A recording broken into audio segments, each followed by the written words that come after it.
3부에서는 국민의힘으로 갑니다. 정치권 현안들과 당 상황까지 신지호 전 국민의힘 의원에게 자세히 들어보겠습니다. 전화 연결돼 있습니다. 안녕하십니까? 네, 안녕하십니까? 예, 본론으로 바로 들어가겠습니다. 내일이면 윤 대통령 취임 2주년인데요. 네.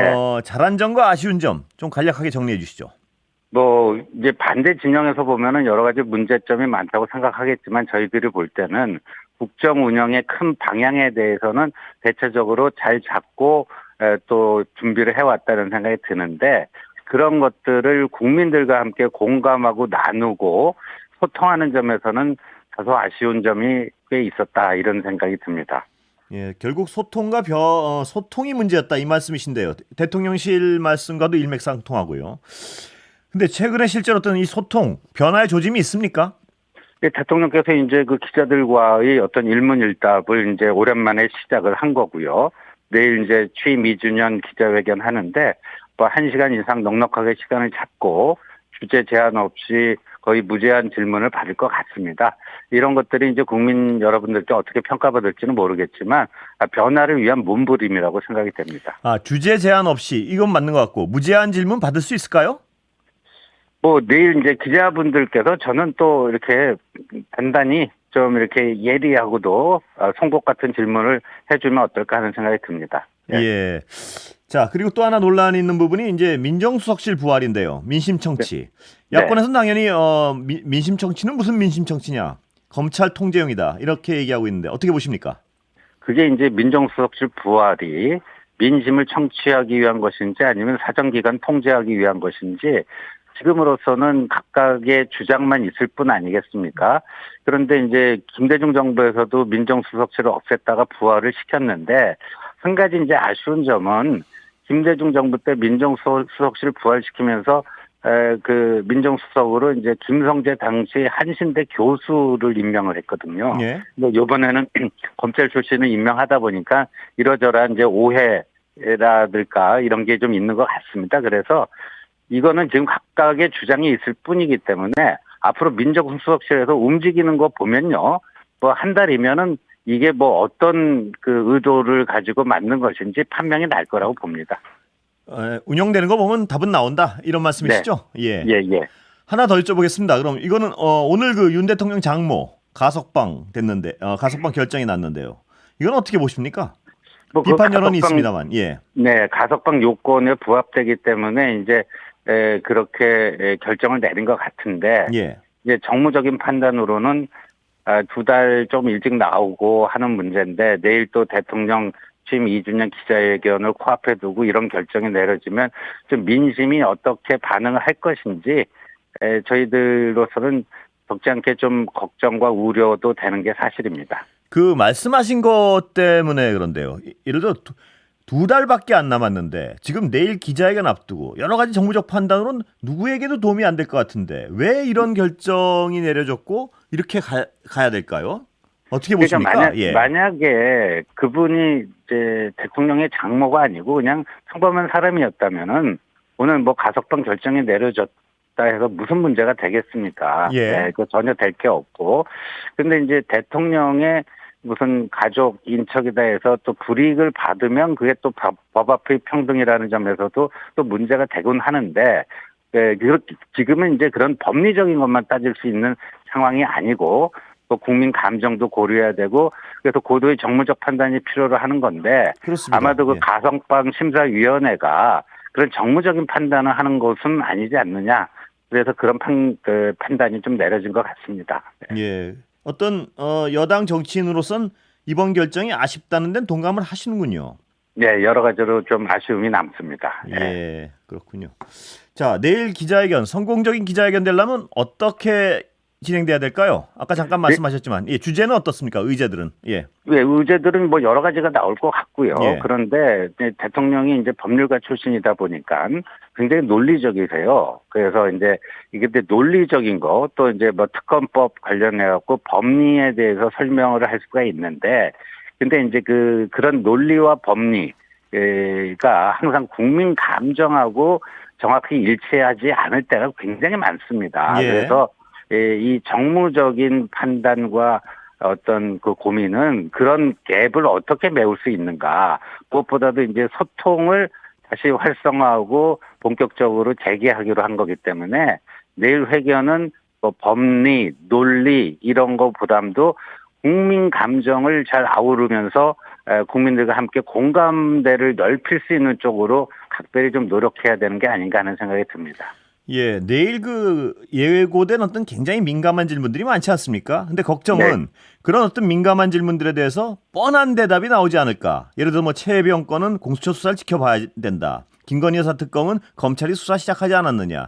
뭐 이런 어떤 예상된 질문으로 끝나는 어떤 기자회견, 질문과 답변으로 끝나는 기자회견이 되지 않을까. 이런 우려가 많습니다만 어떻게 보십니까?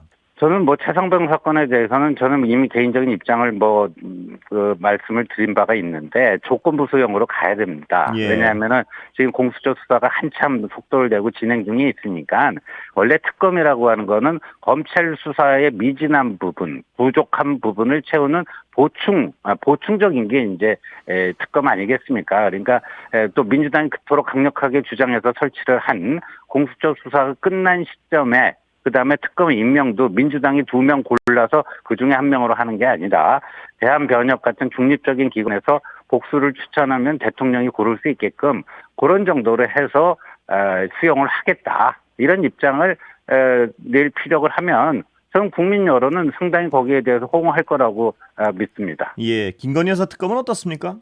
김건희 여사 특검도 지금 이제 이원석 총장이 명품백 관련해 갖고 이번 달 안으로 수사를 종료하겠다 이렇게 얘기하고 있지 않습니까? 그래서 이제 야당이 얘기하는 김건희 여사 특검법이라는 게 뭐 이제 그거 명품백 포함해서 뭐 도이치모터스 주가 조작 사건 등등인데 그것 역시 이제 검찰 수사가 종료되는 대로 하더라도 그렇게 돼야 되는데 지금은 굉장히 어떤 그 정략적 의도를 가지고 이거를 정쟁의 불쏘시개로 삼고자 하는 그런 의도가 보여지기 때문에 여야 합의가 좀 힘들지 않나 그런 판단이 듭니다. 예, 지금 신 의원님 말씀대로 만약 대통령이 답변을 하신다면 예상된 답변이고 크게 어떤 기자회견의 효과는 없을 것 같은데 어떻게 보십니까? 글쎄 효과가 있는가 없는가는 이제 그 국민 다수의 여론이 어떻게 움직이는가. 예. 그러니까 이전에 비해서 대통령이 국민들에게 다가가려고 진지한 노력을 했는가. 그런 것들이 아마 이제 체크 포인트가 되지 않을까 싶습니다. 예. 그러니까 제가 그 부분을 여쭤보는 게 방금 어떤 신 의원님 말씀하신 그 어떤 핵심적인 내용을 답변을 하시면 대통령이 국민들이 네. 듣기엔 늘 듣던 어떤 답변인데 굳이 대통령이 저 얘기를 또 하시나 뭐 이런 생각을 할 수도 있을 것 같아서요. 그렇지 않습니다. 그러니까 예. 이태원 특검법을 지금 여야가 영수회담에 성과물로 합의를 해내지 않았습니까? 그러니까 이태원 특검법을 여야 합의로 이루어낸 그런 정신과 원칙에 기초해서 최상병 특검법이라든가 여타 특검법을 처리해야 된다. 그러면 그거는 상당한 진전이고 변화라고 저는 국민 다수는 그렇게 받아들일 거라고 봅니다. 예. 어제 영수회담 비선 논란은 어떻게 보셨습니까? 여러 가지로 아쉬움이 남고요. 예. 그 비선이라는 게 이런 식으로 비선이었으면 끝까지 비선으로 남고 무덤까지 그걸 갖고 가야 되는데 이런 식으로 나와서 인터뷰하고 이런 게 뭐냐. 그러니까 일종의 근데 그 어제 한국일보 보도 내용을 보면요. 윤석열 대통령에게 절대적으로 불리하고 심지어 지지층의 실망과 분노를 아주 위험한 수준으로 촉발시키는 이런 민감한 내용이 있고 예. 반면에 이재명 대표는 아주 고자세로 채통과 원칙을 지키면서 당당하게 그 대통령과의 그런 그 비선 물밑 조율에 임했다라고 하는 그러니까 이재명 대표에게는 엄청난 플러스고 대통령에게는 뭐 결정적으로 불리한 뭐 예. 이런 내용들입니다. 그래서 저런 게 왜 이렇게 이게 공개가 되는지 설령 그게 있었는지 없었는지 앞으로 이제 진실 규명이 돼야 되겠습니다만 백번양보해서 있었다 할지라도 이런 거를 저런 식으로 언론 플레이를 해가지고 뭐 특정 정치인에게 뭐 유리하고 불리한 결과를 만들어내는 것은 그건 정치 더 이상 맞지 않다고 생각합니다. 함성득 원장하고 이혁백 교수가 없는 말을 지어낼 가능성은 별로 없지 않겠습니까? 그건 모릅니다. 뭐 제가 그걸 예. 직접 확인할 수 있는 위치에 있지도 않고 예. 뭐 정보도 없기 때문에 그분들 말이 얼마만큼 저 사실에 부합되는지 알 수가 없는데요. 근데 그분들의 얘기가 일정 부분 맞는다 할지라도 진짜 그 중간 역할을 했다면 그러면 안 되는 겁니다. 예. 사실이라도 하여튼 중간 역할을 한 사람들이 이걸 인터뷰하면 안 된다 이 말씀이시죠? 그렇죠. 금기라는 게 있고요. 예. 그다음에 이런 그걸 가지고 내가 비선 역할을 했습니다 하고 자기 장사하듯이 이렇게 공개하는 경우가 이제까지 있었나요? 이건 뭐 예. 좌우의 문제가 아니라 기본적인 양식의 문제라고 생각합니다. 좀 어떤 반개적인 부분인데 질문을 드리면 이분들 말고도 예를 들어서 심평 변호사도 중요한 역할을 했다고 본인이 말씀을 하셨습니다. 또 네. 어떤 중요한 결과물이 나올 것이라고 굉장히 예고를 하시고 이런 걸 미뤄봤을 때 대통령께서 혹시 이분들한테 여러분들한테 어떤 특사 비슷하게 비슷한 말씀을 하고 다니신 건 아니냐 이런 추측도 나오는데요. 어떻게 보십니까? 그러니까 이제 특사라고 하는 예. 표현은 적절치가 않은 것 같고요. 예. 그러니까 대통령이 워낙 많은 분들하고 격의 없이 소통하고 있는 거는 분명합니다. 근데 그 과정에서 대통령의 어떤 의사 표시를 자신에 대한 절대적 신임이라든가 어떤 대단한 미션을 맡긴 걸로 오해하고 착각하는 경우가 왕왕 있습니다. 예. 그래서 이번 경우도 거기에 해당되는지는 좀 대통령실에서요. 예. 좀 구체적으로 해명을 했으면 좋겠고 내일 특히 이제 대통령께서는 어제 그 한국일보 보도 때문에 전통적인 지지층들, 당원과 지지자들이 상당히 지금 혼란스러워하고 있습니다. 예. 그래서 그런 것들을 좀 어루만지는 그런 뭐가 좀 있어야 되지 않을까 하는 생각이 듭니다. 내일 기자회견에서 이 사실관계부터 해도 좀 자세히 설명하실 필요가 있다 이렇게 보시는군요. 어제 그 네, 비선 그렇습니다. 논란에 대해서는. 네, 예. 네. 그 핵심 당원들은 굉장히 분노하는 분위기인가요? 보시기에? 네, 맞습니다. 그게 만약에 사실이라면 그걸 전제로 했을 때 예. 굉장히 충격적이다. 뭐 이런 거고요. 그런데 제가 봐서는 이제 그 두 분이 인터뷰하면서 사실을 조금 비틀거나 예. 아니면 과장하거나 부풀리거나 비틀고 부풀리고 한 점이 제가 봤을 때는 여러 군데 보입니다. 여러 군데 보여요. 여러 군데 있는 걸 추정하신다는 말씀이시죠? 네. 어제 그 핵심 지지자들이 가장 분노한 어떤 구체적인 맥락은 어느 겁니까? 하나만 좀 지적을 해주시면. 아니요, 차기 대선과 관련해갖고 왜 이재명 대표의 눈치를 보느냐. 예. 그건 어찌 보면 그게 만약에 사실이라면 보수층들의 어떤 감정선을 넘어서 어떤 영린을 약간 건드리는 그런 것도 될 수 있기 때문에 굉장히 민감합니다. 예. 네. 그 총리를 맡긴다 뭐 이런 부분도 민감한가요? 어떻습니까? 그거는 상대적으로 덜 민감하죠. 왜냐하면 우리 헌법에 국무총리는 국회의 동의를 얻어 대통령이 예. 임명한다. 국회의 동의 플러스 대통령의 임명이기 때문에 총리에 대해서 어떤 추천을 받거나 하는 것은 그렇게 이 당원들과 지지층들의 그런 반발은 아닙니다만 예. 차기 대선과 관련해서 거기 그대로 그 보도에 따르면 이재명 대표에게 도움이 되는 쪽, 불편한 사람은 미리 배제한다. 이런 것들이 굉장히 민감하죠. 하나만 더 여쭤볼게.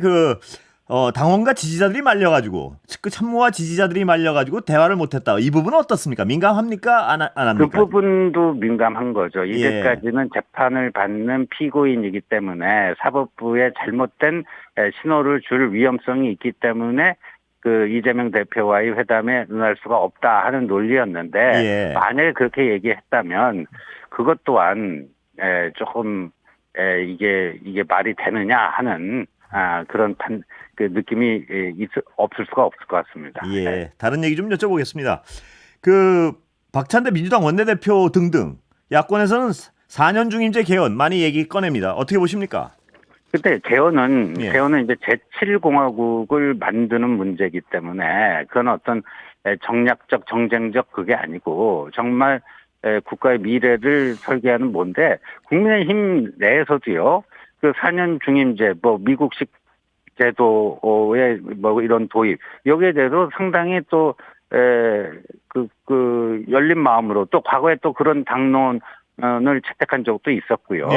그렇습니다. 그래서 이 개헌 문제는 이제 차기 이 대권 유불리라든가 무슨 정략적 관점이 아니라 제7공화국이라고 하는 그리고 지금 굉장히 비생산적이고 갈등 유발적인 이거를 어떻게 하면 좀 프레임을 바꿀 수 있을 것인가 그런 정치 발전 차원에서 좀 접근을 해야 되지 않을까 싶습니다. 4년 중임제 자체에 대해서는 신 의원님도 그리 크게 어떤 완강한 반대는 아니시군요. 저는 결국은 그리로 가야 된다고 생각하고 있습니다. 그러면 결과적으로 대통령 임기를 1년 줄이게 되는데 그것에 대해서도 전향적으로 검토해 볼 수 있다. 뭐 이런 의견이신가요? 그거는 굉장히 또 민감한 문제 아니겠습니까? 예. 그래서 일단 그 4년 중임제 논의를 시작하는 과정에서 이제 뭐 중지를 좀 모아가 나가야 되고요. 그다음에 그 임기 1년 줄이고 하는 거는 누가 먼저 그거를 꺼내게 되면요. 개헌 논의 자체가 판이 깨져버립니다. 예. 근데 그건 맞물려 있는 사안 아닌가요? 어차피. 맞물려 있는 사안이니까 일단 어떻게든지 그거를 이 갈등을 최소화하면서 풀어낼 수 있는 그런 지혜가 필요한 것이지. 예. 그게 처음부터 요즘 뭐 일부 정치인들이 임기 1년 단축을 전제로 한 개헌 이렇게 되면 될 것도 안 됩니다. 예.